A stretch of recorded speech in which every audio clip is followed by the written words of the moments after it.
मेरा एक daily Vaser थे अजीज साथी आज इतने आए नहीं है, शशि का शायद नहीं आए थे ना। वो एक दिन मैडम जी रात 9 बजे घर ना जाए, मैं उसने पूछा यार तू घर क्यों नहीं जा रहा? कहता सर मैं आज घर नहीं जाना, ये चश्मे तार के मैं गल करांगा। मुझे कोरोना हो गया था, मैं तब नहीं मरा था। मैं आपके माध्यम से ये बात भी स्पष्ट करना चाहता हूँ, मैं इन अफसरानों के साथ काम कर रहा था, मुझे कोरोना हो गया था, मुझे डिक्लेयर कर दिया था कि ये बंदा कोरोना पॉजिटिव है। मैं बाबे वाली माँ का सेवक हूँ, उनका सेवादार और नौकर हूँ। मैं तब बच गया, अब कहाँ मरने वाला हूँ। जिसले बंदा दुखी होता है, मेरी तुसी शक्ल भी देखना, अखां देख कहंदे तुसी बोलदे बड़े शानदार हो। मैडम जी स्पीच देन नहीं आंदे असीं इत्थे, मैनूं साडा कोई शौक नहीं स्पीच दईए। असीं सिर्फ ये दरी लगी दी है, इस दरी दी आन और इस दरी दी शान इनकलाब जिंदाबाद। ये भगत सिंह दा नारा है, ये साडे देश प्रेमियों दा नारा, जिस नारे दे नाल असीं मुल्क नूं आज़ाद कराया। मैं इस नारे दे नाल मैं चाहना कि मैं इन्हां नूं आज़ाद करां इस ब्यूरोक्रेसी को। कोई सुनवाई नहीं होती तो फिर हमें अपना काम तो करना ही पड़ेगा, क्योंकि अब हम अपने बच्चों को दर बदर नहीं देखना चाहते। आज़ादी कैसे ली थी हमने? आज़ादी फांसी का फंदा चूम के ली थी। आप बोलोगे इनको नारा? अगर हमारे साथ इंसाफ ना हुआ तो हम क्या करेंगे? ये सुनिए, सब्जी पहले तो 20 रुपए में आ जाती थी, आज तो मैडम जी सब्जी भी नहीं ना, आलू भी नहीं ना आते 20 रुपए में, वो भी सबसे ज्यादा महंगे हो गए। नमस्कार, आप देख रहे हैं चैनल 1 और मैं हूं शिल्पा शर्मा।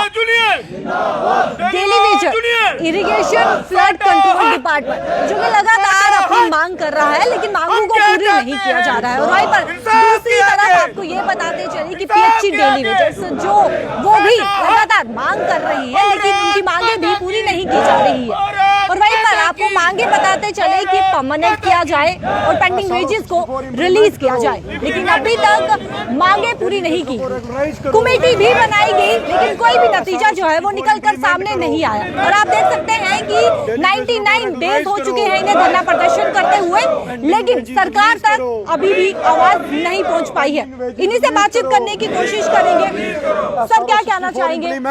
जिस तरीके से मांग जो है वो लगातार ये कर रहे हैं, लेकिन मांगों को अभी तक सुना नहीं जा रहा, सरकार तक आवाज जो है वो नहीं पहुंच रही है, तो उस पर क्या कहना चाहेंगे? देखिए मैम, जो आपने बात पूछी कि हम क्या कहेंगे कि सरकारों तक आवाज़ नहीं पहुंच रही है, लेकिन ये भी मैं नहीं कहूँगा कि सरकारों तक आवाज़ नहीं पहुंची। मैं आपके इस बात पे एक आपसे दरख्वास्त करूँगा, सरकारों तक आवाज़ पहुंचती है, लेकिन सरकार जो है वो हमारी सुध लेने के लिए तैयार लेट होती है या कभी कभार होती नहीं है। अभी जब उन्होंने अभी आवाज़ जब उनके पास पहुंची तो आपने देखा होगा, आपके माध्यम से ही इन मेरे साथियों ने बताया था कि कुछ कमेटी बनाई गई है। तो इसका मतलब है कि आवाज़ पहुंची है। जब पानी बंद किया गया, जब नहरें बंद की गई, पानी नहीं दिया गया, किसानों ने और हमारा अवाम है, हमारे जम्मू कश्मीर यूटी में जो अवाम है, उन्होंने कहीं ना कहीं इस जो गूंगी सरकार और बोली सरकार है इसको हिलाया कि इनकी आवाज़ को सुनो। कमेटी बिठाई गई, लेकिन कोई भी नतीजा जो है वो अभी तक निकल कर सामने नहीं आया। देखिए मैडम, ये जो आपने बात कही है कि नतीजा, बिल्कुल कोई नतीजा नहीं निकला है। थोड़े ही दिनों पहले इन्होंने कमेटी बनाई और कमेटी के कुछ मेंबरान साहिबान जो इलेक्शन बाकी स्टेट्स में चल रही थी वहाँ पे मसरूफियत में थे, उन्होंने खुद ही इस बात को माना है। हम भी, ये हमारे साथी भी इंतज़ार में हैं, चाहे वो जम्मू कश्मीर यूटी के हर डिपार्टमेंट में जो हमारा डेली वेजर साहिबान है, जिसको 60,000 की 61,000 की गिनती मानी है और कभी कभी ये 1 लाख की गिनती भी मानते हैं। लेकिन मैं बिल्कुल साफ इनकार करता हूँ कि 1 लाख या 61,000। देखिए, अगर इरिगेशन डिपार्टमेंट की मैं बात करूँ, मैं आपको अपना डाटा देता हूँ, हमारे पास जो है 1100 के तकरीबन 1100 तक डेली वेजर है। और हमारी मांग ये है, हमने आज नहीं, पिछले 10 सालों से प्रदर्शन चल रहे हैं। मैं 20 सालों की बात तो नहीं करता, लेकिन निरंतर 10 सालों से प्रदर्शन चल रहे हैं, वक्त पर वक्त प्रदर्शन चलते हैं। सरकारों जब अपोजिशन में जो बैठता है वो हमारे पास आता है जब हम दरियाँ लगाते हैं, और हमें जूस पिलाया जाता है, हमारे साथ वादे किए जाते हैं कि आने वाली इलेक्शनों में आप हमें सपोर्ट कीजिए, हमें वोट दीजिए। और हम एक ईमानदारी का सबूत देते हैं। हमारा 61,000 डेली वेजर, जिसके साथ एक घर के साथ 5-5 कुंबे हैं, और तकरीबन 3.5-4 लाख वोट बन जाती है। और जो 3.5 लाख पक्का मुलाजम है वो भी दिल चैन के साथ है कि इनको पक्का किया जाए। पूछिए क्यों?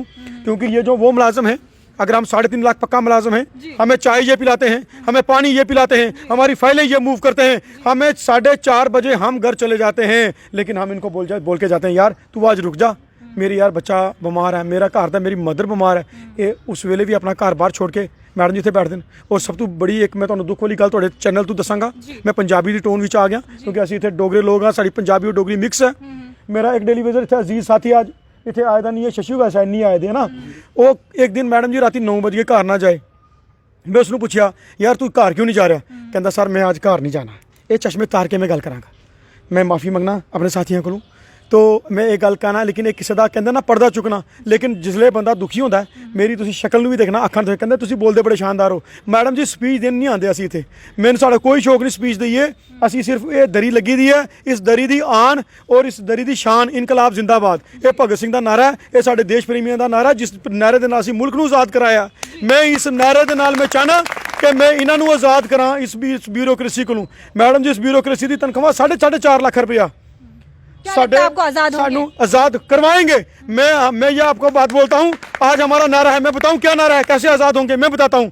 हमने आज़ादी कैसे ली थी, हमने आज़ादी फांसी का फंदा चूम के ली थी। आप बोलोगे इनको नारा, अगर हमारे साथ इंसाफ ना हुआ तो हम क्या करेंगे, ये सुनिए, अगर हमारे साथ इंसाफ ना हुआ तो क्या करेंगे। क्या यही आखिरी उपाय बचेगा बाद में। मैं आपको एक बात बताऊं, ये जब हमने देश आज़ाद करवाया है, ये देश हमने मैडम जी बातों से आज़ाद नहीं कराया। ये चंद्रशेखर आज़ाद, भगत सिंह, राजगुरु, सुखदेव, इन्होंने फांसियों के बिस्मिल्लाह खान, हर फूल की, हर धर्म की इस मुल्क को आज़ाद करवाने में, भारत को आज़ाद करवाने में एक बहुत बड़ी आवाज़ रही है। तो अगर वो आज़ादी हम फांसियों का फंदा चूम के ले सकते हैं तो है तो मौत ही ना आखिरी निशान। मैडम ये मौत ही है जो एक करवट लाएगी। और जब यहाँ से इस इरिगेशन डिपार्टमेंट से जब एक बहुत बड़ा आपके पास बाद में आएंगे सर, आपसे जानना चाहेंगे जिस तरीके से इन्होंने कहा कि आखिरी उपाय मौत, सुसाइड, जिस तरीके से नारा जो है वो लगाया गया, क्या लगता है कि यही आखिरी उपाय बचेगा सरकार को जगाने का। मैडम देखिए, मैं आपके माध्यम से ये बात स्पष्ट कहना चाहता हूँ, अगर ये नहीं माने, हम तो कहा ना, हम रहें जाना रहे, लेकिन जम्मू कश्मीर में शशि कुमार और इरिगेशन कॉम्प्लेक्स का जो नाम है वो बड़े अक्षरों में लिखा जाएगा। मैं शशि कुमार इरिगेशन कॉम्प्लेक्स में फांसी लगाने के लिए तैयार हूं। मैं यहाँ पर बैठा हूं। ये आखिरी, यानी कि सरकार अगर नहीं सुनेगी तो एक आखिरी उपाय यही है कि फांसी लगा दिया जाए। क्या ये गलत नहीं होगा। मैडम क्यों गलत होगा, क्योंकि जब कोई सुनवाई नहीं होती तो फिर हमें अपना काम तो करना ही पड़ेगा, क्योंकि अब हम अपने बच्चों को दर बदर नहीं देखना चाहते। आगे ही उन्होंने 20-20 साल उन्होंने वो हरासमेंट हुए हैं, और जो हमारे बुजुर्ग हैं वो चले गए हैं। अब पीछे बचा ही क्या है जो हम बड़ी शानो शौकत के साथ कहेंगे कि भाई हाँ हमें स्टार लगाओ। मगर मैं ये कहना चाहता हूँ कि ये जो हमारे ऊपर डेली वेजरों का टैग लगा हुआ है, मैं ये टैग मिटाने के लिए किसी भी हद तक जा सकता हूँ। ये मेरा लास्ट निर्णय है। काफी कई साल जी आपने एक सवाल पूछा है कि क्या अगर ये जो सुसाइड है, क्या ये, मैं मानता हूँ ये कहीं ना कहीं जो सुसाइड है ये कायरता की निशानी है जी। आप यही कहना चाहते हैं, कायरता की निशानी है।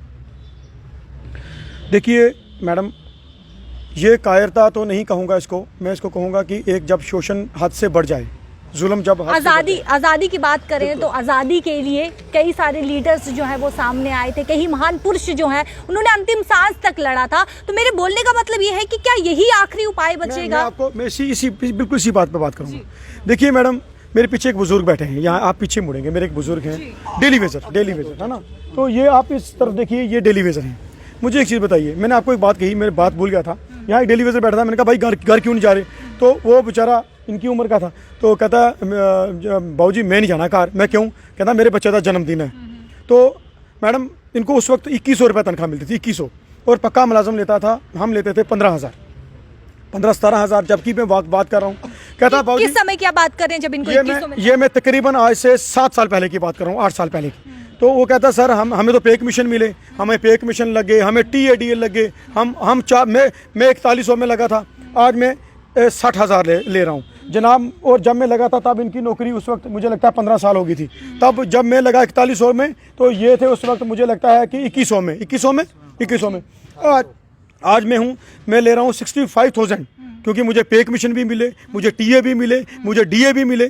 कोई एहसान नहीं किया है। वक्त महंगाई बड़ी है, 60-65 हज़ार हमें मिलता है, हम अपने बच्चों का और अपने परिवार। मुझे बताइए सर, आपकी कितनी तनख्वाह पहुंची है? मुझे 22 साल हो गए इस महकमे में, 4,000 पे आया था, 65,000। आप बताइए जनाब कितनी पहुंची है जनाब? 2100 से 1300 से स्टार्ट हुआ था 94 में, अब पहुंचे हैं 9,000 में। मैडम जी आगे। और 2 साल बाकी रह चुके हैं। मैं क्या लेकर जाऊंगा? ये सुसाइड। अगर घर जाता हूँ वहाँ परेशानी है, इधर आता हूँ वहाँ परेशानी है, और हल क्या है? और क्या बोलते हैं मुझे? कहते सर मेरे बच्चे का जन्मदिन है। सुनिए मैडम, ये बात कभी महसूस कीजिए। मेरे बच्चे का जन्मदिन है, 9,000 तनख्वाह है मैडम जी, 1,000 का सिलेंडर है। कोई भी दाल ले लीजिए आप, जाके देखिए 200-300 रुपए की दाल है। मुझे बताइए वो किराया देगा डेली वेजर मैडम जी? वो रात को, और ये हमारे पास डे नाइट है, पूछिए क्यों? पानी रात को भी चलता है नहरों में, रात को नहरों में पानी बंद करना है। पीछे मुड़ के बोलिए, अभी मेरे बुजुर्ग ने कहा मुझे 2 बार सांप ने काटा है।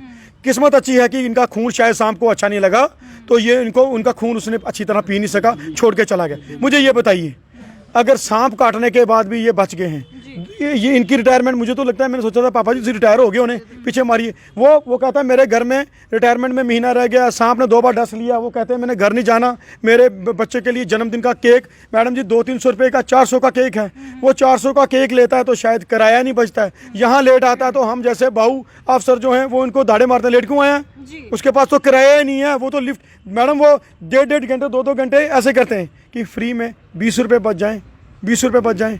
सब्जी पहले तो 20 रुपये में आ जाती थी, आज तो मैडम जी सब्जी भी नहीं ना, आलू भी नहीं ना आते 20 रुपये में, वो भी सबसे ज़्यादा महंगे हो गए। मुझे बताइए, जब रास्ता कोई नहीं रहेगा फिर आदमी क्या करेगा? 9,000 से किस तरीके से गुजारा करते हैं? फिर आदमी सुसाइड करेगा। मैडम जी, आपने मुझसे सवाल कहा कि आप सुसाइड करोगे। मुझे कोरोना हो गया था, मैं तब नहीं मरा था। मैं आपके माध्यम से ये बात भी स्पष्ट करना चाहता हूँ, मैं इन अफसरानों के साथ काम कर रहा था, मुझे कोरोना हो गया था, मुझे डिक्लेयर कर दिया था कि ये बंदा कोरोना पॉजिटिव है। मैं बाबे वाली माँ का सेवक हूँ, उनका सेवादार और नौकर हूँ। मैं तब बच गया, अब कहाँ मरने वाला हूँ? अब मैं मरने वाला नहीं हूँ, मगर मैं ऐसा हम नहीं, ऐसा तो आप ही कह रहे हैं कि फांसी लगाएंगे। आपके माध्यम से ये बात कहना चाहता हूँ, अगर हमें हक नहीं दिया गया तो फिर जो अगला कार्यक्रम होगा वो बड़ा ही भयंकर होगा। मेरे साथ मेरे बैठे हैं भाई साहब जी, ये 2 महीने रह चुके हैं। मुझे ये बताइए, ये क्या करेंगे? ये क्या लेके आए हैं और रिटायर होने वाले हैं, जाएंगे रिटायर और ये होने वाले। किसको रोएंगे? कितना टाइम बचा है? 2 महीने। 2 महीने। पीछे भी 2 महीने में क्या घर क्या लेके जाएंगे? क्या परिवार की बात करें, किस तरीके से गुजारा करते हैं आप? गुजारा मैम जी बहुत औखा, बहुत दुखी है, क्या करेंगे? अब 2 महीने के बाद क्या करें? उसको जब बच्चे क्या हैं, सरकार से क्या कुछ अपील करना चाहेंगे आप? अपील तो यही करना चाहते हैं यहाँ पे कि पिछले बकाया दे दे और पक्का कर दे, तो रेगुलर में पास दे दे तो अच्छा है। घर पे जब पूछा जाएगा, परिवार वाले जब पूछा जाएंगे कि आप रिटायर हो रहे हैं तो घर पर क्या कुछ ला रहे हैं, तो क्या जवाब देंगे उन्हें? क्या करेंगे, क्या जवाब देंगे? तो खाली आए तो खाली जाना पड़ेगा, क्या लेके जाएंगे? सेवा किया गवर्नमेंट की, देश की, वो फ्री कर दी है, और क्या करेंगे? देखिए मैडम जी, मैं आपको एक बात बताऊंगा कि हमारा डिपार्टमेंट का PHE में इरीगेशन डिपार्टमेंट और रावी दवी इरीगेशन कॉम्प्लेक्स, ये हमारे 2 चीफ इंजीनियर्स हैं जी। Projects time to time projects बने हैं। जब प्रोजेक्ट बनता है तो गवर्नमेंट की एक स्कीम होती है कि आपने एम्प्लॉयज़ लगाने हैं ताकि उस प्रोजेक्ट को वो चला सकें। अगर प्रोजेक्ट लाए गए, मॉडर्नेशन ऑफ रणबीर कनाल, हमारे पास तो कनाल ही थी, कनालें बनी, जब कनालें नहीं बनी तो प्रोजेक्ट्स बनाए गए। एक प्रोजेक्ट की जो है वो 150 करोड़ रुपया उस प्रोजेक्ट की 150 करोड़ रुपया उस स्कीम का लिखा जाता है। 150 करोड़ में अगर वो प्रोजेक्ट है तो अगर कोई कंपनी आती है, कोई भी प्रोजेक्ट लगता है तो एम्प्लॉय लगाया जाता है जो कि उस प्रोजेक्ट को टाइम टू टाइम चलाता है। वक्त पर वक्त प्रोजेक्ट लगाए गए। डेली वेजर पॉलिसी बड़ी पुरानी है, आज की नहीं है। जब से देश आज़ाद हुआ है तब से डेली वेजर लग रहे थे। डेली वेजरों को लगाया गया, डेली वेजरों को पका दिया गया। लेकिन पिछले 20 साल से इरिगेशन डिपार्टमेंट में सिर्फ मात्र 1100 डेली वेजर हैं, जिसकी फाइलें कैबिनेट्स बैठती हैं, फाइलें मंगवाई जाती हैं, लोग अफसरान बैठते हैं, चाय पीते हैं और चाय के कप बंद करके चले जाते हैं। और सबसे ज़्यादा निशानदेही जो है, मैं कहता हूँ अगर की जाए, मैं मनोज सिन्हा साहब को, एलजी साहब को कहूँगा, मोदी साहब को कहूँगा कि पीछे पता लगाएं, कमेटी बनाएं कि पिछले 20 साल में कितने रेगुलराइजेशन की गई डेली वेजरों की, और अगर नहीं की गई उसमें किन लोगों की, किन अफसरान की खामी थी, किन बाउओं की खामी थी। मैं भी एक बाऊ हूँ। उनको वाज़ाफ्ता उनको सस्पेंड किया जाए, कमेटियां बनाई जाए, खामी कहाँ थी। चाहे वो अफसरान हैं, अगर देश में एक संविधान की बात करते हैं तो संविधान कहता है सजा राजा, चाहे ऊपर से लेकर नीचे तक, राजे से लेकर रंक तक, अगर कोई क्राइम करता है तो सजा उसको बराबर की दी जानी चाहिए। चलिए आपके पास बाद में सर आपसे जानना चाहेंगे, रविंदर रैना जी से बातचीत हुई थी? बिल्कुल मैडम, रविंदर रैना साहब के साथ क्या कुछ बातचीत हुई? मैडम उनके साथ बात क्या हुई थी, हम गए उनके साथ, हमारा डेलीगेशन गया मिलने के लिए। उन्होंने तो हमें पहले कहा कि भाई आप लोग कामों पे चले जाओ, तो ठीक है, हमने माना, ठीक है भाई, हाँ जो आपकी बात है हम उनके साथ सहमत है, मगर सर हमारे पेट में तो राशन ही नहीं है, तो हम काम कैसे करेंगे। उन्होंने कहा भाई हम आपका जो मसला है वो जल्द से जल्द हल करने जा रहे हैं, हमने कमेटी जो है वो गठन कर दी है, आपको जल्द ही जल्द जो आपका काम वो होने वाला है। कमेटी पे कमेटी बनाई जाती है, नतीजा लेकिन कुछ भी निकलकर सामने नहीं आता है, कई महीने बीत जाते हैं, नतीजे सामने नहीं आते, उस पर क्या कहेंगे? मैडम अब हमारा ये जो फाइनल डिसीजन है, ये जो इन्होंने कमेटी गठन की है, जब तक ये अपनी रिपोर्ट नहीं सौंपती तब तक इसके बारे में मैं कुछ भी नहीं कहना चाहता हूँ। बहुत बहुत शुक्रिया। और वहीं पर लगातार प्रदर्शन करते हुए 99 डेज हो चुके हैं धरना प्रदर्शन करते हुए, लेकिन मांगों को अभी तक सुना नहीं जा रहा है और कहीं ना कहीं सरकार तक आवाज पहुंच रही है, लेकिन फिर भी इग्नोर किया जा रहा है। यानी कि कमेटी भी बिठाई गई, आपको बताया भी गया था कि कमेटी भी बिठाई गई इनके लिए, लेकिन अभी तक नतीजा जो है वो निकलकर सामने नहीं आया। मैं आपको फिर बताना चाहूंगी कि 99 डेज हो चुके हैं धरना प्रदर्शन करते हुए, अपनी मांगों को सामने रखते हुए, लेकिन अभी तक मांग पूरी नहीं की गई है। आप इसको किस तरीके से लेते हैं, आपकी क्या कुछ राय है? अपनी राय जो है वो जरूर कमेंट सेक्शन में प्रकट कीजिएगा। कैमरा पर्सन गोपाल के साथ शिल्पा शर्मा, जम्मू।